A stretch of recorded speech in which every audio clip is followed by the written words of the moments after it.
Smart ഇൻവെസ്റ്ററിൻ്റെ ഒരു പുതിയ എപ്പിസോഡിലേക്ക് സ്വാഗതം. ഇന്ന് നമ്മുടെ മുന്നിൽ നമ്മൾ അവതരിപ്പിക്കാൻ പോകുന്നത് പുതിയ ഒരു സബ്ജക്റ്റാണ്. അതിൻ്റെ പേരാണ് MTF അഥവാ മാർജിൻ ട്രേഡിംഗ് ഫെസിലിറ്റി. എന്താണ് മാർജിൻ ട്രേഡിംഗ് ഫെസിലിറ്റി? നമ്മൾ അടുത്ത കാലത്തായിട്ട് പല മാധ്യമങ്ങളിലും പല TV ചാനലുകളിലും പല ന്യൂസ് പേപ്പറുകളിലും നമ്മൾ കാണാറുണ്ട് MTF-ന്റെ ബുക്ക് സൈസ് ഇന്ത്യയിൽ 75,000 കോടിയായി, 95,000 crores ആയി എന്നുള്ള പല ന്യൂസ് വരുമ്പോഴും പല ഇൻവെസ്റ്റേഴ്സിനും പല ട്രേഡേഴ്സിനും MTF എന്താ എന്നറിയില്ല.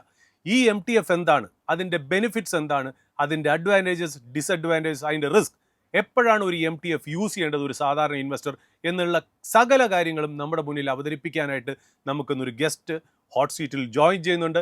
മിസ്റ്റർ വിധുകുമാറാണ്, chief financial officer to Muthoot securities. Welcome Vidhukumar to the show. Thank you sir. Vidhu, ഇതൊരു സിമ്പിൾ ടേംസിൽ എൻ്റെ ഒരു first question, what is MTF, what is margin trading facility? ഞങ്ങൾ ഓൾറെഡി എക്സ്പ്ലെയിൻ ചെയ്തു മാർജിൻ ട്രേഡിംഗ് ഫെസിലിറ്റി എന്തുവാണെന്നുള്ളത്. അത് മാർജിൻ ട്രേഡിംഗ് ഫെസിലിറ്റി വളരെ സിമ്പിളായിട്ടുള്ള ടേംസിൽ തന്നെ പറയുകയാണെങ്കിൽ, നമ്മൾ കുറച്ച് പൈസ കൊടുത്ത് കൂടുതൽ ഷെയർ വാങ്ങുന്നു. സാധാരണ ഒരു ഷെയർ വാങ്ങണമെങ്കിൽ നമുക്ക് നമ്മളുടെ കയ്യിലുള്ള പൈസയ്ക്ക് നമുക്ക് ഷെയർ വാങ്ങാം. 1 lakh rupees ഉണ്ടെങ്കിൽ 1 lakh rupeesന് ഷെയർ വാങ്ങാം. പക്ഷേ മാർജിൻ ട്രേഡിംഗ് ഫെസിലിറ്റി എന്ന് പറയുമ്പോഴത്തേക്ക് നമ്മൾ ഷെയർ 1 ലക്ഷം രൂപ നമ്മുടെ കയ്യിലുണ്ടെങ്കിൽ ചിലപ്പോൾ 3 ലക്ഷം രൂപയ്ക്കോ 4 ലക്ഷം രൂപയ്ക്കോ നമുക്ക് ഷെയർ വാങ്ങാൻ പറ്റും. ദാറ്റ് മീൻസ് ആ എൻ്റെ ഷെയറിൻ്റെ ഓണർഷിപ്പ് നമുക്ക് വരികയാണ്. ബാക്കി വരുന്ന തുക ബ്രോക്കർ ലോണായിട്ട് കസ്റ്റമേഴ്സിന് കൊടുക്കുന്നു. അതാണ് ഈ മാർജിൻ ട്രേഡിംഗ് ഫെസിലിറ്റി എന്ന് പറയുന്നത്. ആ മാർജിൻ ട്രേഡിംഗ് ഫെസിലിറ്റി ഉപയോഗിച്ചാൽ മാർക്കറ്റിൻ്റെ പൾസ് മാറുന്നതനുസരിച്ച് ആൾക്കാർക്ക് റിട്ടേൺസ് കൂടുതലുണ്ടാക്കാൻ സഹായിക്കുന്ന ഒരു ഏറ്റവും നല്ലൊരു പ്രോഡക്റ്റാണ് MTF അല്ലെങ്കിൽ മാർജിൻ ട്രേഡിംഗ് ഫെസിലിറ്റി. ആ ഒരു ഫെസിലിറ്റിയിലാണ് ഇപ്പോൾ മാർക്കറ്റിൽ ഏറ്റവും കൂടുതൽ ഇമ്പോർട്ടൻസും അല്ലെങ്കിൽ ഡിമാൻഡും വന്നുകൊണ്ടിരിക്കുന്നത്. മിസ്റ്റർ വിധുകുമാർ, നമ്മൾ അടുത്ത കാലത്ത് ആർട്ടിക്കിൾസിൽ കേൾക്കുന്ന ഒരു ന്യൂസ് എന്താണെന്ന് വെച്ചാൽ മാർജിൻ ട്രേഡിങ്ങിൻ്റെ ബുക്ക് 75,000 വരെയായി, 1 ലക്ഷം വരെയായി, 1 ലക്ഷത്തിന് അടുപ്പിച്ച് വരെയായി, 95,000 വരെയായി എന്നൊക്കെ ഉള്ളൊരു ന്യൂസ് നമ്മൾ കേൾക്കുന്നുണ്ട്. അപ്പോൾ ഈ മാർജിൻ ട്രേഡിംഗ് ഫെസിലിറ്റി വളരെ ഗ്രോത്ത് ഓപ്പർച്യൂണിറ്റി ഉള്ള ഒരു പ്രോഡക്റ്റ് അല്ലെങ്കിൽ ഒരു സെക്ടറായിട്ട് മാറും എന്ന് മിസ്റ്റർ വിധുകുമാറിന് തോന്നുന്നുണ്ടോ? തീർച്ചയായിട്ടും മാർജിൻ ട്രേഡിംഗ് ഫെസിലിറ്റിക്കാണ് ഇനിയൊരു സ്കോപ്പ് ഉള്ളത് ഞാൻ കാണുന്നത്. കാരണം എന്താണെന്ന് പറഞ്ഞു കഴിഞ്ഞാൽ, ആൾക്കാർക്ക് ഇൻവെസ്റ്റ് ചെയ്യുമ്പം നമ്മളെല്ലാ അസറ്റ് ക്ലാസ് ഇൻവെസ്റ്റ് ചെയ്യുന്ന ആൾക്കാരും മുഴുവൻ പൈസ കയ്യിൽ നിന്ന് എടുത്തല്ല ഇൻവെസ്റ്റ് ചെയ്യുന്നത്. എന്തെടുത്ത് നോക്കിയാലും നമ്മളൊരു വീട് മേടിക്കാൻ, ഫ്ലാറ്റ് മേടിക്കാൻ പോകണമെങ്കിലും ഒരു കാർ മേടിക്കാൻ പോകണമെങ്കിലും കൂടുതലായിട്ട് നമ്മൾ ഒരു ലോൺ ഫെസിലിറ്റി ചൂസ് ചെയ്യുന്നുണ്ട്, ഒരു എക്സ്ട്രാ സപ്പോർട്ട് എന്നുള്ള രീതിയിൽ. അത് ഒരു ഇൻകം ജനറേറ്റ് ചെയ്യുന്ന ഒരു അസറ്റിൽ ഒരു ലോൺ എടുത്ത് വാങ്ങുമ്പം അതിന് കൊടുക്കുന്ന ഇൻട്രസ്റ്റ് എന്ന് പറയുന്നത് ചിലപ്പം വളരെ മിനിമലായിരിക്കും compared to the appreciation that what we get from that particular asset. അപ്പോൾ ഈ സ്റ്റോക്ക് മാർക്കറ്റിലെ ഷെയർ എന്ന് പറയുന്ന ഒരു സാധനം വാങ്ങാനായിട്ടൊരു ലോൺ കിട്ടും, അല്ലെങ്കിൽ ഷെയർ വാങ്ങാൻ എനിക്ക് ലോൺ കിട്ടുന്നു, അത് നല്ല ഷെയറുകൾ നല്ല അപ്രീസിയേഷൻ വരുമ്പോഴത്തേക്ക് അതിന് കൊടുക്കുന്ന ഇൻട്രസ്റ്റ് വളരെ മിനിമലാണ് കമ്പയർ. അപ്പോൾ അതുകൊണ്ട് ഇതിൻ്റെ സ്കോപ്പ് വളരെ കൂടുതലാണ്. പർട്ടിക്കുലർലി നമ്മളുടെ ഫൈനാൻഷ്യൽ നോളജ് ആൾക്കാരിൽ കൂടി വരികയാണ്. ഓരോ ദിവസം കൂടുതൽ ആൾക്കാർ സെക്യൂരിറ്റീസ് മാർക്കറ്റിലോട്ട് വരുന്നു. അപ്പം ഡെഫിനറ്റായിട്ടും ഈ MTF എന്നുള്ളതിന് സ്കോപ്പ് കൂടുതലാണ്. അതിൻ്റെ ബുക്ക് സൈസ് ഡെഫിനറ്റായിട്ടും ഇൻക്രീസ് ചെയ്തുകൊണ്ടിരിക്കും. അതൊരു ഇനി വരാൻ പോകുന്ന ബിസിനസ്സിൽ, ക്യാപിറ്റൽ മാർക്കറ്റ് ബിസിനസ്സിൽ MTF ഇല്ലാതെ ഒരു പക്ഷേ ചില ബ്രോക്കർമാർക്ക് മുന്നോട്ട് പോകാൻ പറ്റില്ല. അത് വേണമെങ്കിൽ ക്യാപിറ്റൽ വേണം. അപ്പം നല്ല പ്ലെയേഴ്സ് എന്ന് പറഞ്ഞാൽ ഫൈനാൻഷ്യലി സൗണ്ടായിട്ടുള്ള സ്റ്റോക്ക് ബ്രോക്കേഴ്സിന് മാത്രമേ ഈ ഫെസിലിറ്റി കൊടുക്കാൻ പറ്റുള്ളൂ. അതുകൊണ്ട് MTFന് നല്ലൊരു സാധ്യത ഞാൻ മുന്നിൽ കാണുന്നുണ്ട്. ഓക്കെ മിസ്റ്റർ വിധുകുമാർ, ഒരു കാര്യം കൂടെ ചോദിച്ചോട്ടെ. അതായത് ഇപ്പം നമ്മളൊരു സാധാരണ ഒരു ഇൻവെസ്റ്ററിനെ സംബന്ധിച്ച്, ഒരു ട്രേഡർ ആയിക്കോട്ടെ അല്ലെങ്കിൽ ഒരു ലോങ് ടേം ഇൻവെസ്റ്റർ ആയിക്കോട്ടെ, നമ്മൾ ആദ്യം തുടങ്ങുന്ന പ്രോസസ്സ് എന്ന് പറഞ്ഞാൽ ഒരു DP അക്കൗണ്ട് തുടങ്ങാമെന്നുള്ള. നല്ലൊരു ബ്രോക്കറിൻ്റെ അവിടെ നമ്മൾ DP അക്കൗണ്ട് തുടങ്ങി. ആ DP അക്കൗണ്ട് തുടങ്ങുമ്പോൾ തന്നെ നമ്മൾ നമ്മുടെ കയ്യിലിരിക്കുന്ന കോർപ്പസ് ഫണ്ട് എത്രയാണെന്നുള്ളത് നമ്മൾ മനസ്സിലാക്കി. എന്നാൽ നമുക്ക് ഒരു കാര്യം കൂടെ മനസ്സിലായി, ഇപ്പോൾ മിസ്റ്റർ വിധുകുമാർ പറഞ്ഞ പോലെ തന്നെ, അതായത് മാർജിൻ ട്രേഡിംഗ് ഫെസിലിറ്റി എന്ന് പറയുന്ന ഒരു ഫെസിലിറ്റി ഉണ്ട്. ആ ഫെസിലിറ്റി ഉപയോഗിച്ച് നമുക്കൊരു എക്സ്ട്രാ സപ്പോർട്ട് മണി നമുക്ക് കിട്ടുന്നു. അത് നമ്മൾ മാർക്കറ്റിൽ ഉപയോഗിക്കുന്നു, ഇൻവെസ്റ്റ്മെൻറ്റ് ഓപ്പർച്യൂണിറ്റി നമ്മൾ യൂട്ടിലൈസ് ചെയ്യുന്നു. പക്ഷേ ഒരു ഇൻവെസ്റ്ററിനെ സംബന്ധിച്ചിടത്തോളം ഈ മാർജിൻ ട്രേഡിംഗ് ഫെസിലിറ്റി അവൈൽ ചെയ്യുന്ന ഒരു സമയങ്ങൾ ഉണ്ടാവില്ലേ? അതായത് എപ്പോഴും മാർജിൻ ട്രേഡിംഗ് ഫെസിലിറ്റി എന്ന് പറയുന്ന ഒരു ടൂളാണ്, നമുക്ക് അവിടെ അതിൻ്റെ ഒരു സഹായമുണ്ട്. പക്ഷേ ഇത് എപ്പോൾ എടുക്കണം, എങ്ങനെ ഒരു എഫക്റ്റീവായിട്ട് യൂസ് ചെയ്യാം എന്നുള്ളതാണ്. അതായത് ഇപ്പോൾ താങ്കളിൽ നിന്ന് ഞാൻ എക്സ്പെക്ട് ചെയ്യുന്നത് ഒരു CFO എന്നൊരു രീതിയിലും കൂടെ ആകുമ്പോൾ ഒരു ഇൻവെസ്റ്ററിൻ്റെ സൈഡിൽ നിന്നായിരിക്കും താങ്കൾ എപ്പോഴും അതിനകത്തൊരു അഡ്വൈസ് തരിക. അപ്പോൾ മിസ്റ്റർ വിധുകുമാറിൻ്റെ അഭിപ്രായത്തിൽ ഒരു ഇൻവെസ്റ്റർ എന്തൊക്കെ ഫാക്ടേഴ്സാണ് ഒരു MTF അവെയിൽ ചെയ്യുന്നതിന് മുമ്പേ ആലോചിച്ച് വെക്കേണ്ടത്? ഒരു നല്ല ക്വസ്റ്റ്യനാണത്, ഏറ്റവും നല്ലൊരു ക്വസ്റ്റ്യൻ. MTF എന്ന് പറയുന്നത് ഒരു പ്രോഡക്റ്റ് ഡെഫിനറ്റ്ലി ഒരു ഇൻവെസ്റ്റേഴ്സിന് വേണ്ടിയുള്ളൊരു പ്രോഡക്റ്റ്. അതൊരു സ്പെക്കുലേറ്റേഴ്സിനോ അല്ലെങ്കിൽ ഒരു ഡേ ട്രേഡേഴ്സിനോ സംബന്ധിക്കുന്ന ഒരു പ്രോഡക്റ്റ് അല്ല. ഇതൊരു ഇൻവെസ്റ്റ്മെൻറ്റ് പ്രോഡക്റ്റാണ്. അപ്പോൾ ഇൻവെസ്റ്റ്മെൻറ്റ് പ്രോഡക്റ്റിന് സപ്പോർട്ട് ചെയ്യാനായിട്ട് നമ്മൾ ഇൻവെസ്റ്റ്മെൻറ്റ് സ്റ്റോക്ക് സെലക്ട് ചെയ്യുമ്പം നമ്മൾ എടുക്കേണ്ട എല്ലാ പ്രിക്കോഷൻസും ഉണ്ട്. സ്റ്റോക്ക് അനാലിസിസ്, ഫണ്ടമെൻ്റൽസ്, ഇതുപോലുള്ള കുറേ കാര്യങ്ങളുണ്ട്. അതിൽ പിന്നെ ഗ്രോത്ത് പ്രോസ്പെക്ട്സ്, ഇനി ആ ഷെയറിന് എന്തൊക്കെ ഗ്രോത്ത് പ്രോസ്പെക്ട്സ് ഉണ്ട്. അപ്പോൾ അന്നെങ്കിൽ മാത്രമേ നമ്മൾ 100 രൂപയ്ക്ക് ഒരു ഷെയർ വാങ്ങിയാൽ അത് അടുത്ത 3 മാസം കഴിയുമ്പോഴത്തേക്ക് 100, 120, 130 രൂപയാകുമെന്നുള്ളൊരു പ്രതീക്ഷയിലാണല്ലോ നമ്മൾ വാങ്ങുന്നത്. അത് ആ പ്രതീക്ഷ എത്തണമെങ്കിൽ ആ സ്റ്റോക്കിൽ നമുക്ക് ആ പ്രതീക്ഷ വരണമെന്നുണ്ടെങ്കിൽ അതിൻ്റെ ബാക്ക്ഗ്രൗണ്ട് നമ്മൾ മനസ്സിലാക്കിയിരിക്കണം. അപ്പോൾ അതുപോലുള്ള സ്റ്റോക്കുകൾ മാത്രമേ നമ്മൾ MTFലൂടെ വാങ്ങാൻ ശ്രമിക്കാവൂ.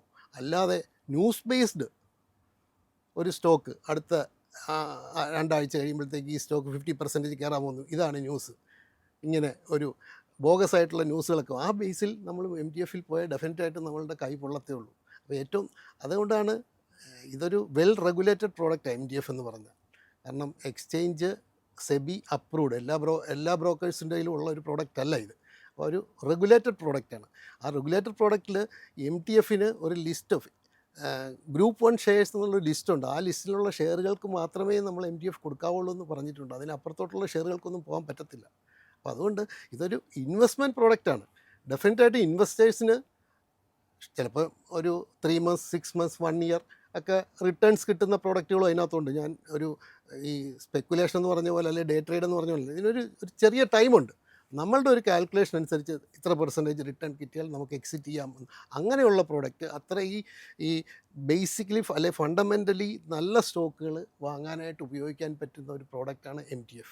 അപ്പോൾ ആ സ്റ്റോക്കുകൾ വാങ്ങാൻ മാത്രമേ ഞാൻ ഈ MTF യൂട്ടിലൈസ് ചെയ്യാവുള്ളൂ എന്ന് റെക്കമെൻഡ് കൂടെ ചെയ്യുന്നു.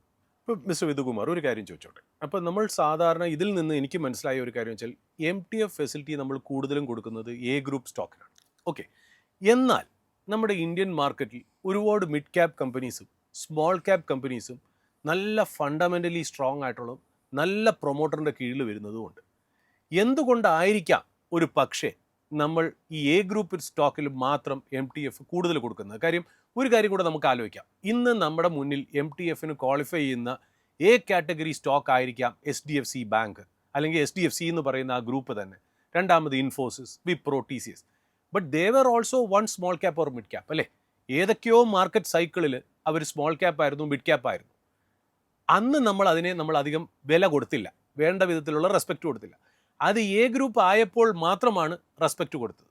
എന്തുകൊണ്ടായിരിക്കാം? ഒരു പക്ഷേ ഒരു റെഗുലേഷൻ ആണോ, അല്ലെങ്കിൽ ലിക്വിഡിറ്റി ക്രൈറ്റീരിയൻ കൊണ്ടാണോ, എന്ത് കാരണം കൊണ്ടായിരിക്കാം ഈ MTF ഈ ടോപ്പ് ലെവൽ ഓഫ് മാർക്കറ്റിൽ മാത്രം നമ്മൾ ഒതുക്കുന്നത് കൂടുതലും? അതായത് ടോപ്പ് ലെവൽ മാർക്കറ്റിലായിരിക്കും നമ്മൾ കൂടുതൽ മാർജിൻ കൊടുക്കുന്നതെന്നാണ് ഞാൻ മിസ്റ്റർ വിധുകുമാറിൻ്റെ വാക്കുകളിൽ നിന്ന് മനസ്സിലായത്. അതായത് ഒരു മിഡ് ക്യാപ് കമ്പനിക്ക് ഒരു 2 times ആണെങ്കിൽ മറ്റേത് വേണമെങ്കിൽ 3.4 or 4 times കൂടുതൽ ലിവറേജ് കൊടുത്തേക്കാം എന്നാണ് മനസ്സിലാക്കുന്നത്. എന്തായിരിക്കാം അതിൻ്റെ ഒരു ക്രൈറ്റീരിയ? ആദ്യമായിട്ട് മിഡ് ക്യാപ്പിനോ സ്മോൾ ക്യാപ്പിനോ MTF കൊടുക്കത്തില്ല എന്ന് ഞാൻ പറഞ്ഞിട്ടില്ല. അതിനും കൊടുക്കാം. ഈ A ഗ്രൂപ്പ് ഷെയർ അല്ലെ ഗ്രൂപ്പ് 1 ഷെയർ എന്നുള്ള പറയുന്നത് ഏതാണ്ട് 2000 ഷെയർസോളം വരും ടോട്ടൽ. എക്സ്ചേഞ്ച് ലിസ്റ്റ് ചെയ്തിരിക്കുന്ന പ്രകാരം 2000 ഷെയർസോളം ഈ ഷെയറിൽ വരും. അപ്പം അതിനകത്ത് മിഡ് ക്യാപ്പ് ഉണ്ട്, സ്മോൾ ക്യാപ്പ് ഉണ്ട്, എല്ലാം ഉണ്ട്. പിന്നെ എക്സ്ചേഞ്ചിൽ ഞാൻ ആദ്യം പറഞ്ഞ തന്നെ വെൽ റെഗുലേറ്റഡ് പ്രോഡക്റ്റാണിത്. അപ്പം എക്സ്ചേഞ്ചിനൊരു മെക്കാനിസം ഉണ്ട്. MTF കൊടുക്കുകയാണെങ്കിൽ you have to collect as a broker, you have to collect the specified margin.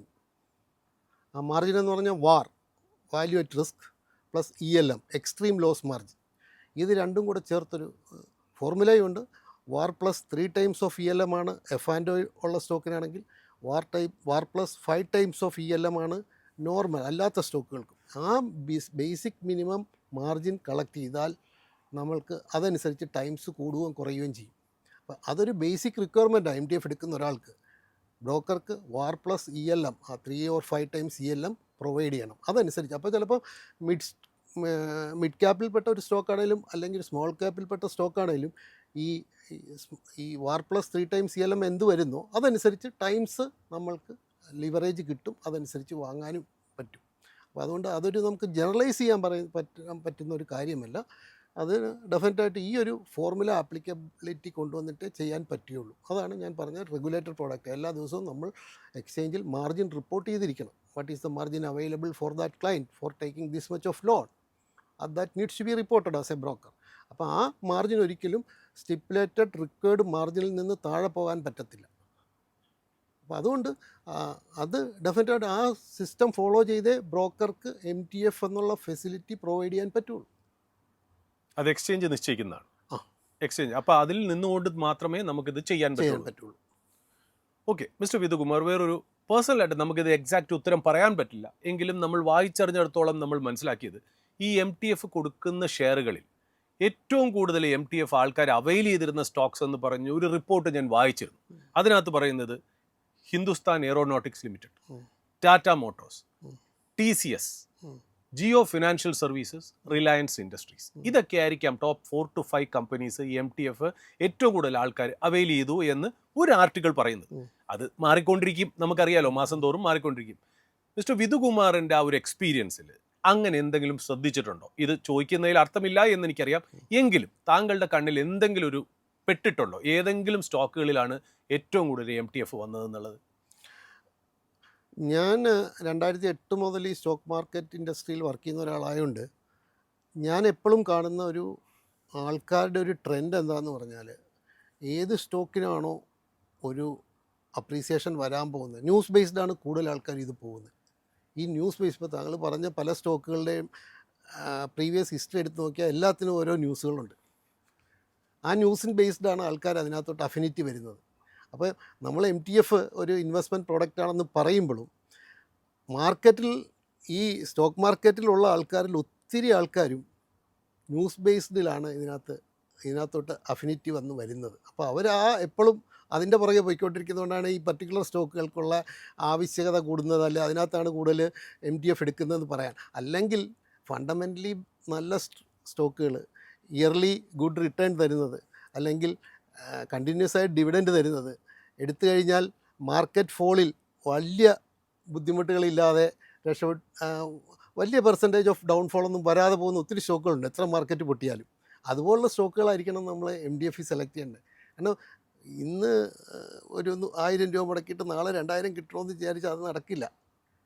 നമുക്ക് ന്യായമായിട്ടുള്ള റിട്ടേൺ, ഞാൻ പറയുന്ന ഒരു ഇൻഫ്ലേഷൻ ബീറ്റ് ചെയ്തുള്ള റിട്ടേൺ കിട്ടണം. 12% അല്ലെങ്കിൽ 15% റിട്ടേൺ എന്ന് പറഞ്ഞാൽ ഗുഡ് റിട്ടേൺ എന്ന് പറയുന്ന ഒരാളാണ് ഞാൻ. 25, 30, 40, 50 ഒക്കെ കിട്ടുന്നുണ്ടോ, അത് നമ്മളുടെ ഭാഗ്യം കൊണ്ട് കിട്ടുന്നതാണ്, അല്ലെങ്കിൽ ചെയ്യുന്ന ആളുടെ, അത് എപ്പോഴും കിട്ടത്തില്ല. പക്ഷേ ഒരു ലോങ് ടൈം ബേസിസിൽ anything about 12% is a good return. അപ്പം അങ്ങനെ പറയുന്ന ഒരാളാണ്. അങ്ങനെ അതിൽ ആ ഒരു പ്രിൻസിപ്പിൾ വിശ്വസിക്കുന്ന ഒരാളാണ് ഞാൻ. 15 കിട്ടാം, 20 കിട്ടാം, അത് ഡെഫിനറ്റ് ശരിയാണ്. നമ്മളുടെ എക്കണോമി ഗ്രോ ചെയ്യുന്നതനുസരിച്ച് ഇത് കൂടാം. പക്ഷേ മിനിമം ഇതെങ്കിലും കിട്ടിയാൽ, അത് ഞാൻ പറയുന്ന ഈ 12% അല്ലെങ്കിൽ 15% റിട്ടേൺ എന്ന് പറഞ്ഞാൽ whatever we are paying as interest above that, അതിൽ കിട്ടിക്കഴിഞ്ഞാൽ MTF വഴി ഒരു പ്രോഡക്റ്റ് എടുത്താൽ ഏറ്റവും നല്ലതല്ലേ.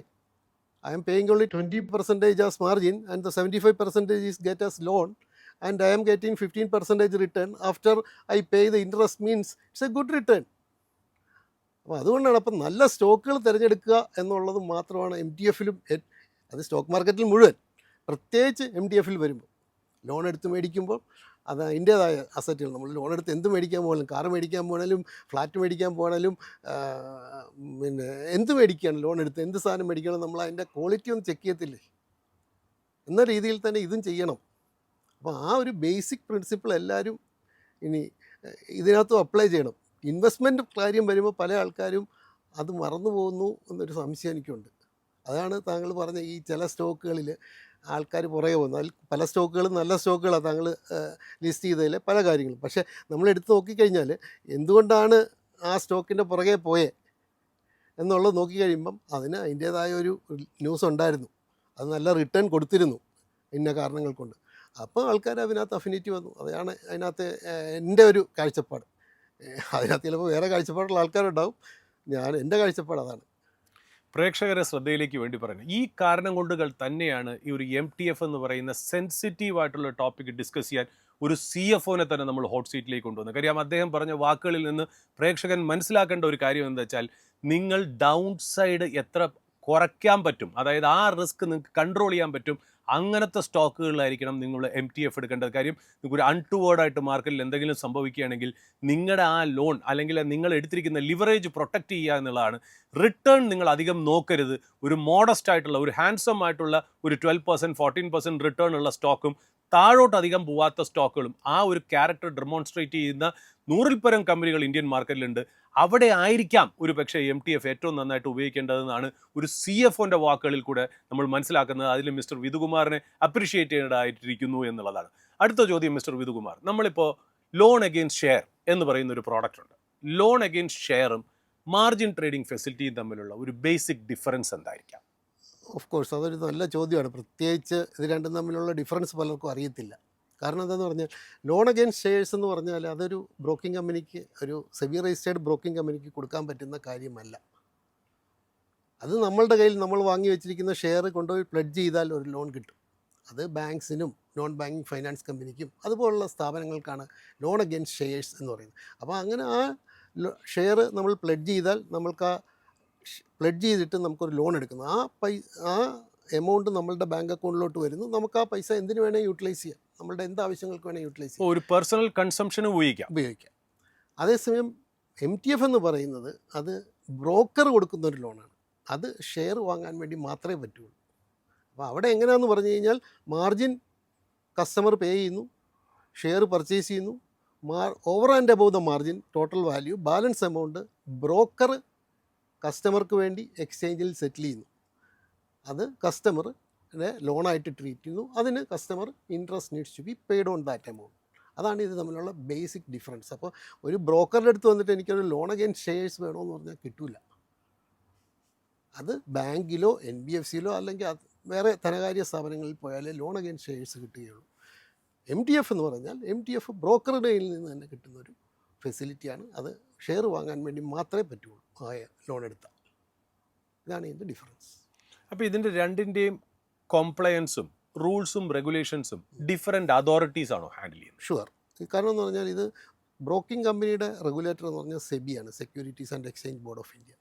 ഫൈനാൻസ് കമ്പനികൾ അല്ലെങ്കിൽ ബാങ്ക് അല്ലെങ്കിൽ നോൺ ബാങ്ക് ഫൈനാൻസ് കമ്പനിയുടെ റെഗുലേറ്റർ എന്ന് പറഞ്ഞാൽ RBI ആണ്. അത് RBI ക്യാപിറ്റൽ മാർക്കറ്റിൽ ലോൺ കൊടുക്കുന്നതിനുള്ള റെസ്ട്രിക്ഷൻസ് വേറെയാണ്.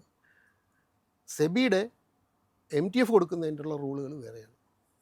ഇതിൻ്റെ രണ്ടിൻ്റെ റെഗുലേറ്റർ രണ്ടാണ്. ഇത് രണ്ടും രണ്ട് പ്രോഡക്റ്റാണ്, എക്സ്ട്രീംലി ഡിഫറെൻറ്റ് പ്രോഡക്റ്റുകളാണ്. രണ്ടും ഒന്നല്ല. അപ്പോൾ ഒരു ട്രേഡിംഗ് ഫെസിലിറ്റി, അതായത് ഇപ്പോൾ ഒരു പ്ലഡ്ജിങ് പ്രോസസ്സ്, നമ്മളിപ്പോൾ ഒരു പ്ലഡ്ജ് ചെയ്തിട്ടാണല്ലോ ഈ മാർജിൻ ട്രേഡിംഗ് ഫെസിലിറ്റി യൂസ് ചെയ്യുന്നത്. നമുക്കൊരു DP ഉണ്ട്, ആ DPയിൽ ഒരു ഫണ്ടുണ്ട്, ആ ഫണ്ടിൽ നമ്മൾ ഷെയർ മേടിച്ചിട്ടുണ്ട് അല്ലെങ്കിൽ മേടിക്കാൻ ഉദ്ദേശിക്കുന്നു. ഇപ്പോൾ ഞാനൊരു ഉദാഹരണത്തിന് ഒരു 5 ലക്ഷം രൂപയാണ് എൻ്റെ ഡിമാറ്റിലുള്ളതെന്ന് വിചാരിക്കുക. നമ്മളൊരു സാധാരണ മനുഷ്യർക്ക് മനസ്സിലാക്കാൻ വേണ്ടിയിട്ടുള്ള ഒരു സിമ്പിൾ എക്സാമ്പിൾ ഞാൻ പറഞ്ഞു എന്നേ ഉള്ളൂ. 5 ലക്ഷമോ അല്ലെങ്കിൽ ഒരു 10 ലക്ഷമോ ആ DP അക്കൗണ്ടിൽ ഉണ്ട്. ഒരു ഷെയർ മേടിക്കണം, ചിലപ്പോൾ നമുക്ക് 15 ലക്ഷത്തിനായിരിക്കാം മേടിക്കേണ്ടത്. ഇപ്പോൾ റിലയൻസ് പോലെയോ അല്ലെങ്കിൽ A ഗ്രൂപ്പിലെ ടോപ്പ് TCSോ ഇൻഫോസിസോ ഏതെങ്കിലും ഒരു കമ്പനിയാണ് നമുക്ക് മേടിക്കണമെങ്കിൽ, ഇത് പൈസയുണ്ട് ഡിമാറ്റ് അക്കൗണ്ടിൽ, ഷെയറും ഉണ്ട് ക്യാപിറ്റൽ മാർക്കറ്റിൽ. ഇത് പ്ലഡ്ജിങ് പ്രോസസ്സ് എങ്ങനെ നടക്കുന്നു? പ്ലെഡ്ജിങ് പ്രോസസ്സ് ഇപ്പോൾ വളരെ സിമ്പിളാണ്. എൻ്റെ ഡിമാറ്റ് അക്കൗണ്ടിൽ ഞാൻ ഹോൾഡ് ചെയ്യുന്ന ഷെയർസ് പ്ലെഡ്ജ് ചെയ്യണമെങ്കിൽ ഞാൻ വിചാരിക്കണം, ഞാൻ അതിനൊരു റിക്വസ്റ്റ് കൊടുക്കണം. ഇപ്പോൾ അതെല്ലാം ഓൺലൈനാണ്. ഞാനൊരു ഓൺലൈൻ റിക്വസ്റ്റ് കൊടുക്കുക. അപ്പോൾ എൻ്റെ റിക്വസ്റ്റ് വേണമെങ്കിൽ എൻ്റെ ബ്രോക്കർക്ക് കൊടുക്കാം എനിക്ക് വേണ്ടി. ബ്രോക്കർ റിക്വസ്റ്റ് കൊടുത്തോ അല്ലെങ്കിൽ ഞാൻ തന്നെ റിക്വസ്റ്റ് കൊടുത്താൽ ഇത് ഡിപ്പോസിറ്ററീസ് കൺഫേം ചെയ്യും. അതെങ്ങനെയാണെന്ന് പറഞ്ഞു കഴിഞ്ഞാൽ ഞാൻ തന്നെയാണോ റിക്വസ്റ്റ് കൊടുത്തത്, ഇത് ഇന്ന ബ്രോക്കർക്ക് വേണ്ടി പ്ലെഡ്ജ് ചെയ്യാനായിട്ട് ആ റിക്വസ്റ്റാണ് ഞാൻ കൊടുക്കുന്നത്. അപ്പം അത് ആ റിക്വസ്റ്റ് കൊടുത്തു കഴിയുമ്പോൾ തിരിച്ച് റിട്ടേൺ ആയിട്ട് കസ്റ്റമേഴ്സിന് ആ റിക്വസ്റ്റ് തിരിച്ചു വരും. ആ റിക്വസ്റ്റ് ക്ലിക്ക് ചെയ്യുമ്പോൾ ഒരു OTP വരും മൊബൈലിലോട്ട്. ആ OTP കൊടുത്തു കഴിയുമ്പം ഇത് ഓൺലൈനിൽ ഈ ഷെയർ ആ ബ്രോക്കറുടെ പേരിൽ പ്ലെഡ്ജ് ആയിക്കഴിഞ്ഞു. That means lien marked. Pledge ചെയ്തെന്ന് പറഞ്ഞ് അവരുടെ DPയിൽ കിടക്കുന്ന സാധനം അതുപോലെ DPയിൽ തന്നെ ഹോൾഡ് ചെയ്യും, ബ്രോക്കറുടെ അക്കൗണ്ടിലോട്ടൊന്നും മാറുന്നില്ല. only there is a lean marking in that holdings. അത് മാത്രമേ ഉള്ളൂ. അപ്പോൾ ആ ലീൻ മാർക്ക് ചെയ്ത് കഴിഞ്ഞാൽ ആ ഷെയർ പിന്നെ അത് അവിടുന്ന് മൂവ് ചെയ്യണമെങ്കിൽ ഈ ലീൻ റിലീസ് ചെയ്യണം. ആ ലീൻ റിലീസ് ചെയ്യുന്നത് ആരുടെ പേരിലാണോ ലീൻ മാർക്ക് ചെയ്തിരിക്കുന്നത് അവർ വിചാരിച്ചാലേ നടക്കും. അപ്പോൾ ആ ലീൻ റിലീസ് ചെയ്യണമെങ്കിൽ ഏത് ബ്രോക്കറാണോ ബ്രോക്കറുടെ അടുത്താണോ പ്ലെഡ്ജ് അവർ റിലീസ് ചെയ്യണം. അപ്പം പ്ലെഡ്ജിങ് പ്രോസസ്സ് എന്ന് പറഞ്ഞാൽ മുഴുവൻ ഓൺലൈനാണ് ഇപ്പോൾ. അത് വളരെ സിമ്പിളാണ്. ഈ ഒരു റിക്വസ്റ്റ് കൊടുത്താൽ ഒരു മിനിറ്റിനുള്ളിൽ തിരിച്ച് റെസ്പോൺസ് വരും. ആ റെസ്പോൺസ് കൺഫേം ആയാൽ OTP ജനറേറ്റ് ചെയ്യുമ്പോൾ OTP കൂടെ കൊടുത്തു കഴിഞ്ഞാൽ പ്ലെഡ്ജിങ് പ്രോസസ്സ് കംപ്ലീറ്റ് ആയി. അപ്പോൾ അത്ര സിംപ്ലിഫൈ ചെയ്ത മോഡലാണ്. അതുകൊണ്ടാണ് ഇപ്പം എനിക്ക് ഒരു ഷെയർ പ്ലെഡ്ജ് ചെയ്തിട്ട് എനിക്കൊരു ലോൺ എടുക്കണം, അല്ലെങ്കിൽ എനിക്കൊരു MTF ഫെസിലിറ്റി യൂസ് ചെയ്യണം എന്ന് വിചാരിച്ചാൽ ഇതെല്ലാം ആലോചിച്ച് ചിന്തിച്ചെല്ലാം കഴിഞ്ഞ് കഴിഞ്ഞാൽ ഒരു 3 to 5 മിനിറ്റ്സിനുള്ളിൽ ആ പ്രോസസ്സ് കംപ്ലീറ്റ് ചെയ്യാം. എനിക്കെൻ്റെ പുതിയ ഷെയർ മേടിക്കാനുള്ളത് വരെ മേടിക്കുകയും കഴിയാം. അത്ര സിമ്പിളാണ്. സപ്പോസ് ഞാൻ അങ്ങനെ ഒരു ട്രേഡ് എടുത്തു, എനിക്ക് സക്സസ്ഫുൾ ആയി എന്ന് തന്നെ വിചാരിക്കാം. നമുക്ക് ഓപ്റ്റിമിസ്റ്റിക് ആയിട്ട് തന്നെ നമുക്ക് തന്നെ തിങ്ക് ചെയ്യാം. ആ ട്രേഡ് എനിക്ക് സക്സസ്ഫുൾ ആയി, ആ ട്രേഡ് എനിക്ക് സ്ക്വയർ ഓഫ് ചെയ്യണം. അതായിരിക്കുമല്ലോ അതിൻ്റെ വാക്ക്, സ്ക്വയർ ഓഫ് ചെയ്യണം. ആ സ്ക്വയർ ഓഫ് ചെയ്യുമ്പോൾ ഈ ലോൺ എങ്ങനെയാണ് സെറ്റിലിംഗ് നടക്കുന്നത്? ഇപ്പം താങ്കൾ സ്ക്വയർ ഓഫ് ചെയ്യുന്നതെന്ന് പറഞ്ഞത് ഞാൻ അതിനെ എടുത്തതിന് ശേഷം കുറച്ച് നാൾക്ക് ശേഷം സ്ക്വയർ ഓഫ് ചെയ്യുന്നതല്ലേ ഉദ്ദേശിച്ചത്? അന്ന് തന്നെ. തീർച്ചയായിട്ടും നമുക്ക് മാർക്കറ്റിൽ ഷെയർ വാങ്ങുന്നതും വിൽക്കുന്നതും ഇപ്പം വളരെ സിമ്പിളാണ്. ആ ഫെസിലിറ്റി എന്ന് പറഞ്ഞാൽ നമുക്ക് മൊബൈലിൽ കൂടെ നമുക്ക് ആ ഷെയർ വാങ്ങാം, അല്ലെങ്കിൽ നമ്മുടെ വീട്ടിലിരിക്കുന്ന കമ്പ്യൂട്ടർ വഴി നമുക്ക് വാങ്ങാം. നമുക്കൊരു ഡിമാറ്റ് ട്രേഡിംഗ് അക്കൗണ്ടും മൊബൈൽ ട്രേഡിംഗ് ആപ്ലിക്കേഷനും എനേബിൾ ചെയ്താൽ, അല്ലെങ്കിൽ നമ്മുടെ കമ്പ്യൂട്ടറിൽ അത് ചെയ്ത് കഴിഞ്ഞാൽ നമുക്കത് ചെയ്യാൻ പറ്റും. ആ വാങ്ങിക്കുന്ന പോലെ തന്നെ അത് നമ്മൾക്ക് വിൽക്കണമെങ്കിലും വിൽക്കാം, അതുപോലെ തന്നെ വിൽക്കാം. അപ്പോൾ എന്താ കാര്യം എന്ന് പറഞ്ഞാൽ, ഏത് ബ്രോക്കറുടെ അടുത്താണോ നമുക്ക് ഡിമാറ്റ് അക്കൗണ്ട് ഉള്ളത്, ആ ബ്രോക്കറുടെ അടുത്ത് നമ്മളൊരു ട്രേഡ് എക്സിക്യൂട്ട് ചെയ്താൽ മേടിച്ചിരിക്കുന്ന സാധനം നമ്മൾ വിൽക്കുകയാണെങ്കിൽ, അത് പ്ലെഡ്ജ് ചെയ്താണെങ്കിൽ, ഇതിൻ്റെ സെറ്റിൽമെൻറ്റ് എമൗണ്ടും ബ്രോക്കർ വഴിയേ നമ്മൾക്ക് കിട്ടത്തുള്ളൂ. അപ്പം ബ്രോക്കർ വിത്തൗട്ട് ഇൻഫർമേഷനായിട്ട് തന്നെ ആ ഷെയർ, ഇപ്പോൾ ഞാൻ ഒരു ഷെയർ പ്ലെഡ്ജ് ചെയ്തു, എന്നിട്ട് ഞാൻ ഒരു MTFൽ ഒരു ഷെയർ മേടിച്ചു. ആ മേടിച്ച ഷെയർ എനിക്ക് എൻ്റെ ഒരു ടാർഗറ്റഡ് ലെവലിലോട്ട് എത്തി, അതിൻ്റെ പ്രൈസ് എനിക്ക് വിൽക്കണമെന്നുണ്ടെങ്കിൽ എനിക്ക് ബ്രോക്കറുടെ അടുത്ത് ഇൻഫോം ചെയ്യുകയൊന്നും വേണ്ട. ഞാനങ്ങ് എൻ്റെ സിസ്റ്റം വഴി അങ്ങ് വിറ്റാൽ മതി. എൻ്റെ മൊബൈൽ പ്ലാറ്റ്ഫോമോ അല്ലെങ്കിൽ കമ്പ്യൂട്ടർ വഴി എൻ്റെ ട്രേഡിംഗ് പ്ലാറ്റ്ഫോം വഴി അങ്ങ് വിറ്റ് കഴിഞ്ഞാൽ സെറ്റിൽമെൻറ്റ് T+1 നടന്നോളും. ബ്രോക്കർ അതിൻ്റെ ലീൻ റിലീസ് ചെയ്ത് എക്സ്ചേഞ്ചിന് പേ ഔട്ടായിട്ട് ഷെയർ കൊടുത്തോളും. ഫണ്ട് ബ്രോക്കറുടെ അക്കൗണ്ടിൽ വരുമ്പം ബ്രോക്കർ ഈ ലോൺ തീർത്തിട്ടുള്ള ബാലൻസ് എമൗണ്ട് എനിക്ക് കിട്ടത്തുള്ളതേ ഉള്ളൂ. അപ്പോൾ അതും വളരെ സിമ്പിളാണ്. ഞാൻ പ്ലെഡ്ജ് ചെയ്ത സാധനം റിലീസ് ചെയ്യാനൊന്നും പോകണ്ട, ഓട്ടോ റിലീസാണ്. കാരണം എന്ന് പറഞ്ഞാൽ നമ്മൾ അക്കൗണ്ട് ഓപ്പൺ ചെയ്യുമ്പം demat debit and pledge instruction എന്ന് പറഞ്ഞൊരു ഫോം സൈൻ ചെയ്ത് കൊടുത്തിട്ടുണ്ട്. അത് പ്രകാരം ഓട്ടോമാറ്റിക്കായിട്ട് കസ്റ്റമർ ചെയ്യുന്ന ട്രാൻസാക്ഷന് വേണ്ടിയുള്ള എല്ലാ ഷെയർ മൂവ്മെൻറ്റുകളും ബ്രോക്കർക്ക് ചെയ്യാനുള്ള അവകാശം കൊടുത്തിട്ടുണ്ട്. പ്ലെഡ്ജ് റിലീസ് ചെയ്ത് എക്സ്ചേഞ്ചിൻ്റെ സെറ്റിൽമെൻറ്റ് അക്കൗണ്ടിലോട്ട് ഈ ഷെയർ ഓട്ടോമാറ്റിക്കായിട്ട് മൂവ് ചെയ്യും.